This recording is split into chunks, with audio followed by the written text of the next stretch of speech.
Sol, a sombra e o centro. As reflexões são os olhos de dentro. Feche os externos e aviste no horizonte o teu centro. Parece estar distante, há vales e montanhas e as nuvens lá em cima camuflando as cimeiras. À frente uma trilha de águas cristalinas e as pedras desenhando a jornada rio acima. Movimento é coragem de se encontrar, caminho em frente, encruzilhadas convidarão a tomar outro rumo, e elas podem fazê-lo se perder nas ilusões da escuridão. Lembre-se, são nossas sombras.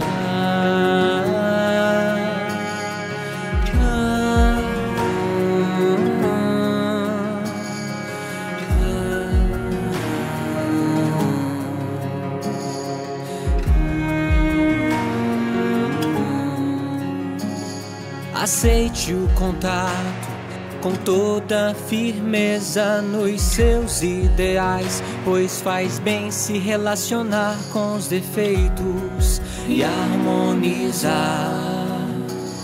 Pois só clareando o ambiente para alinhar o que é interno. Cultive com amor que as folhas secas se renovam, e siga em frente com sensibilidade. As cores das flores são mandalas contornadas. Essa é a sua essência, é a criança geradora da sua arte. Toda a vegetação, beleza sim é abundante dentro de nós. Desperta uma sutil percepção.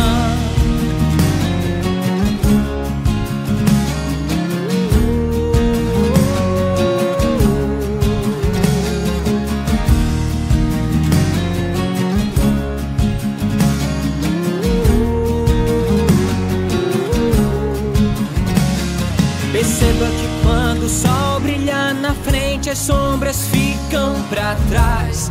E veja a imensidão iluminando aonde vais.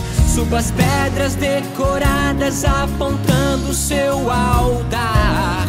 Você maturou, contemple e reverencie-se, e sinta o amor que irradia deste centro. Aquele que medita é você e te aguarda paciente. Abrace e aceite quem você é. O anfitrião e o visitante se encontram e então celebram a conquista verdadeira, pois conquista verdadeira ela é imaterial. Todos os segredos são seus e se revelam via campo.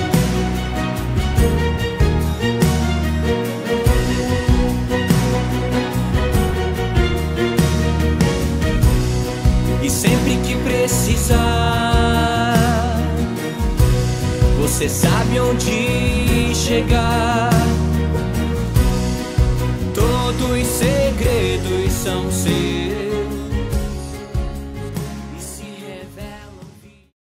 A expansão é uma instituição religiosa que faz o uso ritualístico da ayahuasca, né, dessa medicina sagrada utilizada pela humanidade já há tanto tempo, né? E a gente começou esse trabalho no ano de 2017, no mês de junho de 2017, com a ideia de ser um grupo, né, com a intenção assim, de começar um trabalho mesmo de despertar das pessoas. Foi nessa data que a gente começou. Na época eu não tinha consciência do que ia se tornar o Instituto, na verdade, né? Eu não sabia a dimensão que ia chegar, sabe? Eu nem tinha intenção assim de abrir para muitas pessoas, mas daí um amigo queria trazer outro amigo, que queria trazer um primo, que queria trazer uma prima, e daí assim foi. Começou a acontecer também um trabalho mesmo, né? Começou a chegar pessoas precisando da ayahuasca, da orientação que a ayahuasca poderia proporcionar. Pessoas dependentes de droga, pessoas assim com problemas psicológicos, problemas com depressão, problemas com todo tipo de dificuldades, assim, as dificuldades humanas começaram a chegar aqui. O Instituto começou a atrair pessoas precisando de auxílio e a gente começou a fazer esse trabalho de acompanhamento e de orientação, de certa maneira, né? E aqui hoje vem pessoas de todas as regiões, praticamente do estado, vem também do Rio Grande do Sul, vem pessoas de todos os lugares para poder participar da cerimônia. Por quê? Porque as pessoas sentem aqui nesse lugar assim um acolhimento, sentem aqui nesse lugar aqui um respeito pelo sagrado, sente aqui nesse lugar aqui uma seriedade.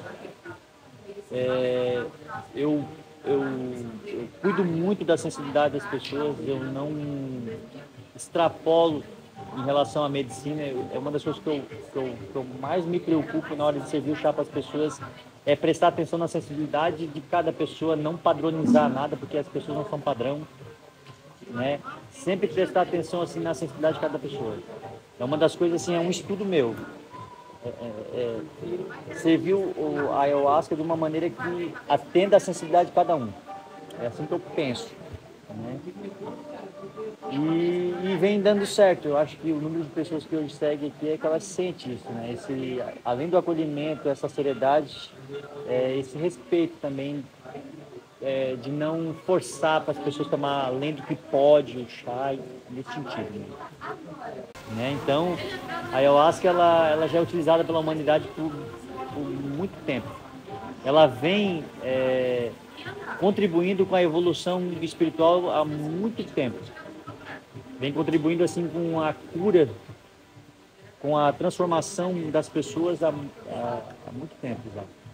Só que assim, por exemplo, assim, da maneira que ela foi difundida, que nem é agora, foi a partir da década de 30.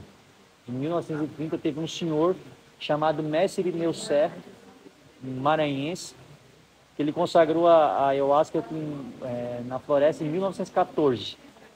Um caboclo chamado Crescêncio Pizango, um peruano, um chipibo. E ele consagrou o chá nessa época.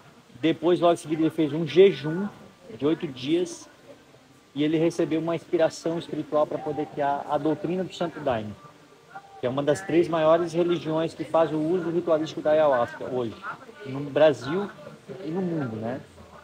Então foi a partir do Mestre Irineu, da criação do Santo Daime, foi que a bebida ayahuasca começou a ser difundida por centros urbanos e para todo o Brasil primeiramente e depois para os outros países do mundo.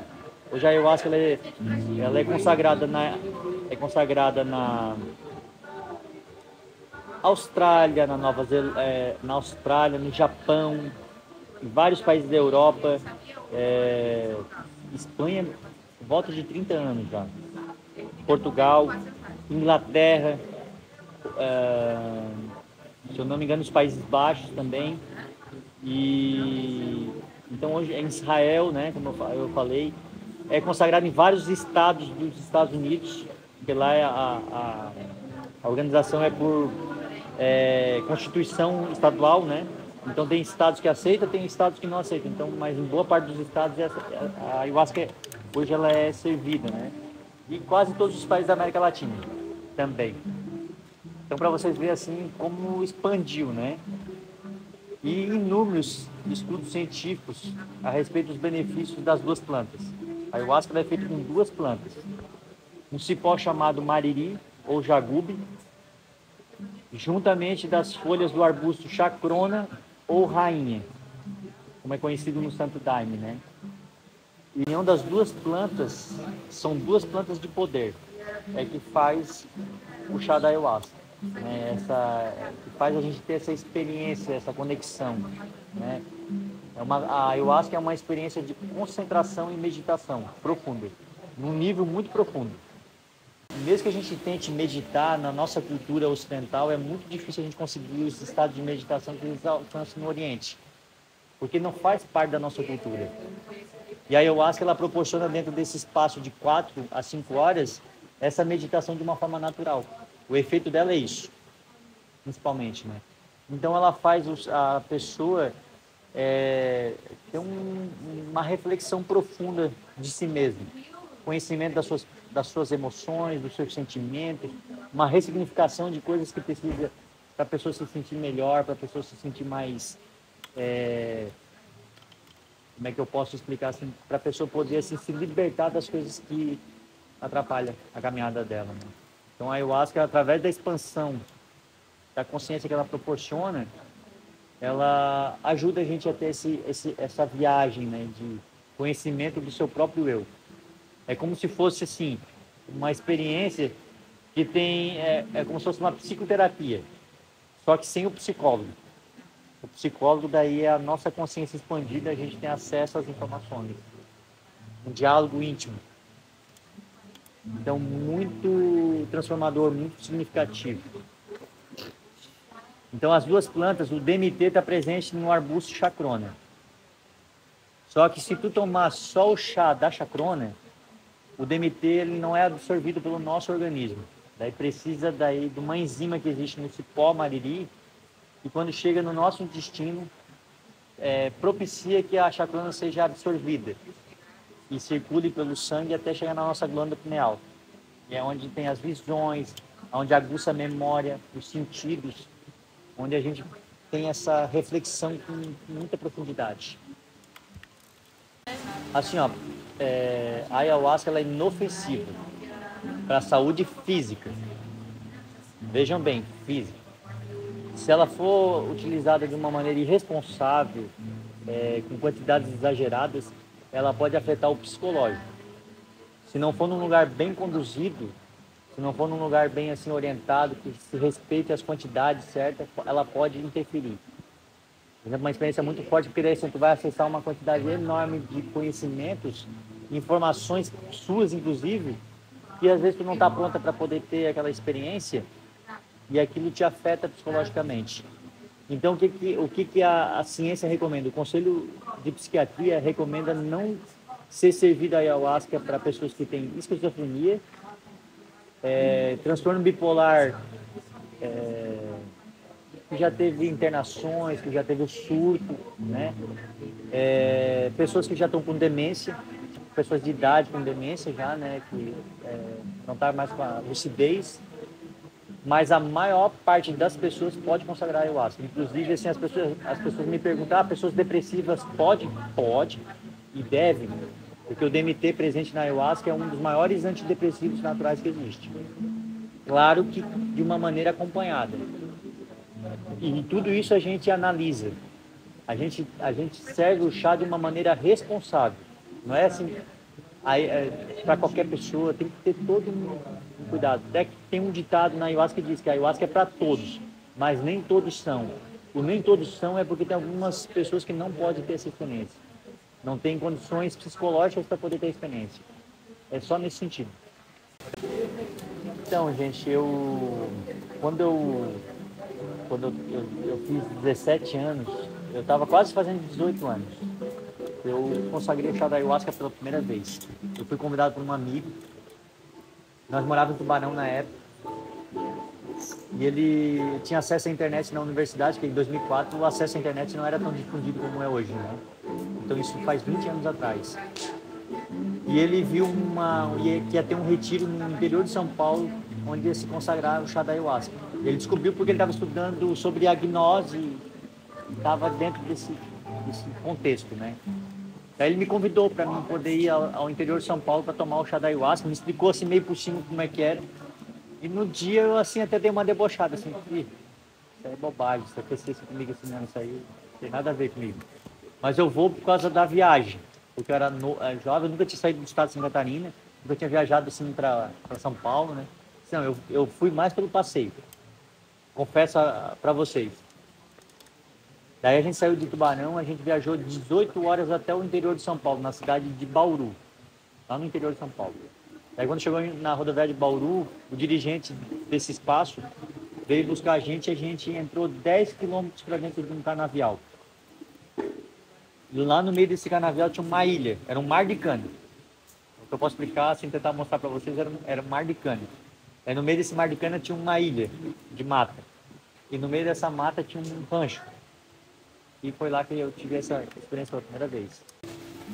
E quando eu tomei o chá pela primeira vez, primeiro dia, eu estava tão cansado que eu dormi. A primeira sessão eu não senti nada. Não senti porque eu dormi mesmo. Daí eu lembro ainda que eles abriram a repetição, eu fui lá, repeti o chá, mas não aconteceu nada comigo. Eu só dormi, a sessão toda. E a gente foi para ir num retiro de 3 dias. Daí na segunda noite era uma sessão xamânica, semelhante a essa que a gente teve aqui no Instituto hoje.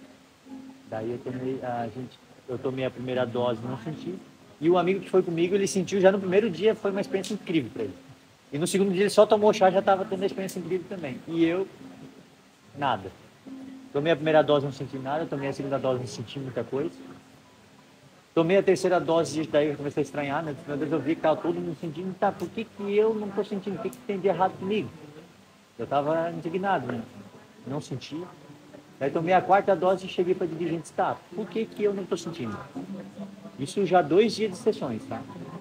Eu assim, não, é porque tu tá com uma expectativa muito grande e isso tá interferindo na tua experiência.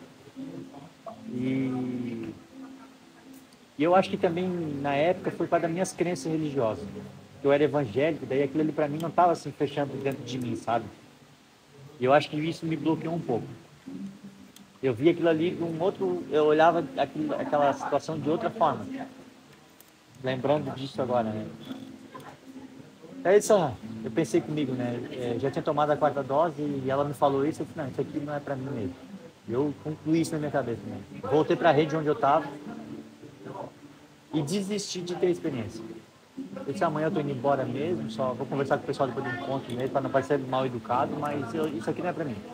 Pensei. Eu fui para a rede assim, eu estava numa descida de um morro assim, eu olhei no horizonte a lua nova, bem no horizonte assim. Daí eu comecei a balançar na rede e olhando a lua nova assim, tá bonito assim, mas daí eu fui me soltando, né? Esqueci da experiência, né? E eu nunca me esqueço o que eu senti no primeiro dia. Igual aquele dia, nunca mais se repetiu. Faz 20 anos, igualzinho mesmo, eu não senti mais. Daquela forma, assim. Tão marcante que foi. Eu senti, assim, a experiência poderia dizer assim, eu senti na minha cabeça, eu senti no meu corpo. Não, eu não senti na minha cabeça, eu não senti no meu corpo. Eu senti exatamente ela começando no centro do meu coração. Só não falar pra vocês agora, eu tô me arrepiando, assim, de como foi profundo pra mim, sabe? Eu senti como se aquilo fosse me dominando, sabe? Do centro do meu coração aquilo foi irradiando e foi me dominando. E a primeira coisa que me veio na minha cabeça, naquele momento, um sentimento de gratidão muito grande, uma conexão com Deus e com... não sei nem explicar. Foi assim... E daí, as primeiras pessoas que me veio na minha mente, meu pai e minha mãe. E a minha família. Tipo assim, o sentimento assim de gratidão por eu estar vivo, de eu poder, sabe, assim, daí o reconhecimento por tudo que eles fizeram, assim, foi tudo muito rápido, sabe? Nunca dei bola para isso e naquele momento ali veio uma consciência tão profunda disso tudo em minutos. E se eu pudesse materializar meu pai e minha mãe naquele momento na minha frente e abraçar eles e agradecer por tudo, eu faria aquilo naquele momento, sabe? E tão bonito que foi para mim. E daí eu naturalmente comecei a chorar e foi assim, eu não sei quanto tempo passou, mas foi uma das experiências mais bonitas que eu já senti na minha vida, sabe?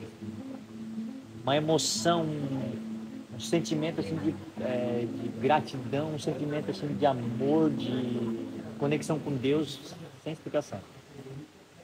E tanto que no outro dia a gente teve a sessão de novo. E quando eu era jovem, assim, por volta de uns 15 anos de idade, eu cheguei uma vez na praia, eu estava assim, vivendo uma crise existencial, como todas as pessoas vivem, sabe? Isso muito jovem já. Eu tinha um conflito interno comigo, uma coisa assim que é um, vamos dizer assim, todo mundo tem algo na vida que é um,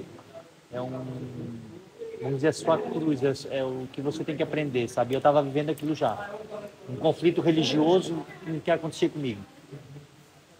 E eu cheguei na frente de um costão na praia e olhei assim no costão e a minha vontade era de ter pulado, mas aí tipo assim, não faz isso. Aí eu voltei. E na terceira sessão, nesse retiro, quando eu fui em São Paulo, a minha experiência foi isso. Me mostrando o que aconteceria comigo se eu tivesse feito aquilo naquele momento. Foi assim, exatamente o que ia acontecer comigo, espiritualmente falando. Eu vi bem certinho tudo. Então, depois daquele dia, eu nunca mais pensei nisso. Eu passo por todos os aprendizados, todos os sofrimentos que todo ser humano tem, eu sinto todas as dores que todo mundo sente, mas assim, eu não me acovardo a ponto de pensar assim, não, vou tirar minha vida porque eu não aguento mais. Não, eu amo viver. A vida tem um valor assim sem explicação. Ela é um dos maiores presentes que a gente tem. Tipo, quando tu chega a ter essa consciência de entender o valor que é a vida, o valor que é a existência humana, o valor que é estar aqui, isso sim demonstra compreensão espiritual. E hoje eu encaro todas as coisas, mas assim, isso nunca mais passou na minha cabeça. Eu sei que é pra gente poder assim realmente seguir até o fim. Cumprir tudo que precisa cumprir, tem um motivo pra gente estar aqui e cumprir da melhor maneira possível e tentar ser feliz no meio de todas as provações que o ser humano tem. A minha compreensão é essa, a respeito disso. Então a minha vivência foi essa, aquela primeira. Quando eu voltei para casa, tudo deu errado naquela viagem de volta. O ônibus quebrou, daí quando chegou um ônibus velho, se tu se arranhasse assim, tu podia pegar um teto de tão enferrujado quando estava, não tinha ar-condicionado, tudo. Daí, mas mesmo assim, nada me incomodou. Eu cheguei em casa, quando eu cheguei em Tubarão, assim, eu vi a cidade de Tubarão assim como se fosse um lugar lindo, assim, sabe? E ela é linda, mas eu vi ela com outros olhos. Daí cheguei na minha casa, aquele efeito do que eu senti lá em São Paulo perdurou por dias em mim. Aquele sentimento de gratidão, aquele sentimento de conexão com a vida, com tudo, né? Tanto que daí depois eu comecei a frequentar daí de 3 em 3 meses na época, que não era tão fácil como é hoje. Hoje as pessoas podem, qualquer cidade aqui da região sul de São Catarina, quase todas as cidades têm casas ayahuasqueiras. Na época eu tinha que viajar até o Rio Grande do Sul, eu tinha que viajar mais de 5 horas para participar das cerimônias. Às vezes a gente ia para ficar um final de semana, porque não tinha como ir assim, tipo, uma sessão e voltar. Era muito longe para nós, né? Então eu fiquei assim, 2 anos nessa. De 3 em 3 meses eu ia para as sessões. Querendo, se eu pudesse, de 15 em 15 dias, né? Mas eu não podia na época. Então eu aproveitava aqueles... Quando eu ia era muito bonito, assim, sabe? E a primeira pessoa que eu levei depois que eu tomei o chá foi a minha mãe, a minha família. E daí depois de 2 anos eu morava em Araranguá na época, daí eu encontrei a União do Vegetal, aqui no Rincão. Daí eu fiquei sócio da União do Vegetal durante 8 anos. Daí eu tomava o chá de 15 em 15 dias, tinha épocas que era toda semana mesmo. E foi uma época assim que... Foi uma época muito, muito especial na minha vida. E também foi uma época muito sofrida também. Foi as duas coisas ao mesmo tempo, sabe? Foi um dos momentos mais especiais que eu já vivi dentro da ayahuasca e um dos momentos mais sofridos também. E daí depois eu me afastei da União do Vegetal, fiquei 3 anos sem tomar o chá. Não sem tomar o chá, eu tomava na minha casa, com amigos, em outros lugares, assim, mas eu fiquei sem um lugar que eu frequentasse, assim, sabe? E daí foi onde a gente começou o Instituto. sem ter a consciência suficiente do que se tornaria. Às vezes eu brinco, se eu tivesse lido bem o contrato na época, talvez eu não teria tido coragem. Brincadeira, gente. É a melhor coisa que me aconteceu dentro desses 20 anos. As maiores mudanças que eu senti dentro da ayahuasca, de transformação, de visão, de mudança minha mesmo, pessoal, foi fazendo esse trabalho. Foi ajudando as pessoas a se encontrar, as pessoas a se despertar, as pessoas assim a se aprumar na própria vida delas, que eu me aprumei na minha. Você entender como é que é o negócio? Olha como é que é o mundo espiritual. Tu ajuda uma pessoa a fazer algo que ela está precisando e você se socorre. Você se cura. As minhas curas começou assim. Quando eu olhava nas pessoas assim, eu disse, meu Deus, o problema daquela pessoa é muito mais sério do que o meu. Então, o meu problema eu comecei a ver o meu problema assim, menor. Poxa, eu botava um negócio tão grande assim, sabe? Esse irmão aqui está numa situação bem mais difícil que a minha, sabe? Então, isso me ajudou a me curar também, a me transformar também, a amadurecer, espiritualmente falando. É isso, gente. Essa história aí.